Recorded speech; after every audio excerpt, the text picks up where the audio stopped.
So இது எல்லாமே டயகனல்ங்கிறது ரொம்ப ரொம்ப இம்பார்ட்டன்ட். ஒரு நோட்டு ஒரு பேப்பர் எடுத்துக்கிட்டீங்கன்னா சரி. இப்போ இந்த டயகனல் வேல்யூங்கிறத நாம இன்னொன்று என்ன மெத்தட் சொல்றோம்னா 3/4 மெத்தட் அப்படின்னு சொல்றோம். 3/4 மெத்தட்னா என்ன அப்படின்னு பார்த்தீங்கன்னா மூலமட்டம் அப்படிம்பாங்க. அதாவது ஒரு வேல்யூ வந்து இந்த பக்கம் ஒரு 50 அடி இருக்குது, இது வந்து ஒரு 500 அடி இருக்குது. இந்த 50 அடிக்கு 500 அடி செக் பண்ணோம்னா ஒரு டயகனல் வேல்யூ கிடைச்சிடும். அவ்வளோ தூரம் செக் பண்ணாம நம்ம என்ன பண்ணிக்கலாம் அப்படின்னு சொல்லி பார்த்தீங்கன்னா இங்கேருந்து இந்த மெஷர்மெண்ட் இங்கேருந்து ஒரு 3 அடி வச்சுக்குவோம், இங்கேருந்து ஒரு 4 அடி வச்சுக்குவோம். இந்த அடி செக் பண்ணி பார்த்தா 5 அடி வரும்.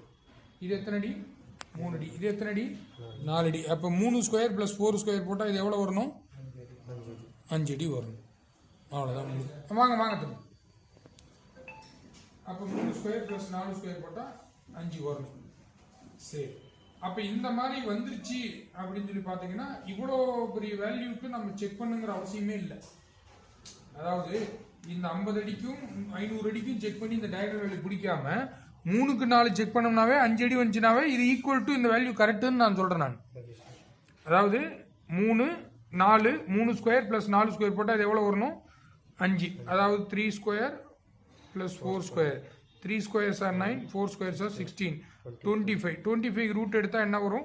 5. அப்ப இந்த 5 வந்துருச்சுன்னா இவ்வளவு தூரம் செக் பண்ணி பார்க்கணுங்கிற அவசியம் இல்லை. அப்ப இது 5னாவே இந்த வேல்யூ என்ன இருக்கும்? கரெக்டா இருக்கும் அப்படின்னு. இது ஒரு ஷார்ட்கட் மெத்தட்.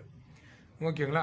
அப்ப இந்த ஷார்ட்கட் மெத்தட் அப்படிங்கறத இந்த 3/4 இப்போ சப்போஸ் இது வந்து 6 வந்துருச்சு. 6 என்ன அர்த்தம்? தப்புனா என்ன அர்த்தம்? வெளியில வந்துருச்சுன்னு அர்த்தம். இந்த லைன் வந்து என்ன இருக்குது? வெளியில வந்துருச்சுன்னு அர்த்தம். சப்போஸ் 4ன்னா என்ன அர்த்தம்? இந்த லைன் கீழே இப்படி போயிடுச்சுன்னு அர்த்தம். ஓகேங்களா? 4ன்னு வந்துச்சுன்னா உள்ளார வந்துருச்சுன்னு அர்த்தம். 6ன்னு வந்துருச்சுன்னா வெளியில போயிடுச்சுன்னு அர்த்தம். ஏதாவது ஒரு லைனை வந்து பேஸா வச்சுக்கணும் நம்ம. ஓகே, பேஸா வச்சுக்கிட்டு தான் மற்ற வேல்யூ எல்லாமே நம்ம செக் பண்ணி பார்க்க போறோம். So it's very very important. சரி, இது எந்த இடத்துக்கு